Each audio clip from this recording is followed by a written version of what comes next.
Anthony Broadwater had hoped and prayed for this moment for 40 years.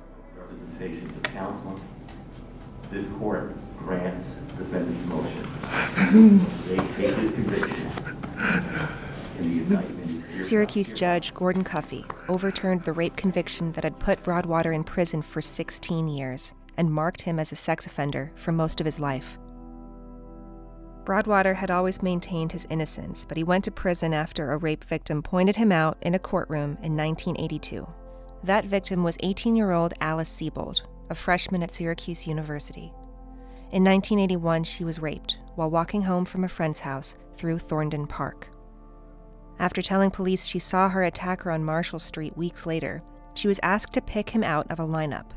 This is Anthony Broadwater, but instead she picked this man.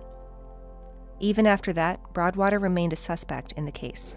You picked out number 5, Mr. Broadwater should have been released, and the investigation should have started anew. Months later in court, Sebold was asked to identify her attacker. She looked across the courtroom and picked Anthony Broadwater. That was a moment he remembers too.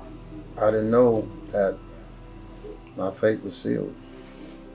The evidence that sent Broadwater to prison was Sebold's identification of him in court and a forensic case built on microscopic hair analysis, evidence that is now considered junk science by the FBI. Sebold wrote about the traumatic experience in her novel Lucky, which sold over 1 million copies. Broadwater was convicted of first-degree rape and endured more than 16 years in prison. But Broadwater never stopped fighting for his innocence. He had to scrape by since his release from prison in 1999, working odd jobs, burdened by the reputation of a convicted rapist.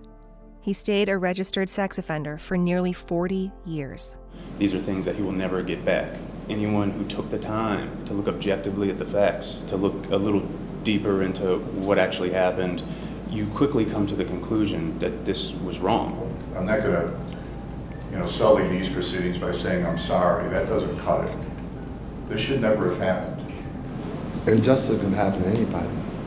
You just got to be so tenacious to fight it.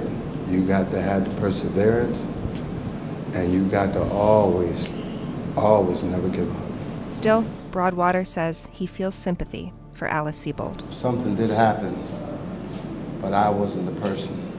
If she had doubt, she should have came forward and said, hey, it wasn't this man.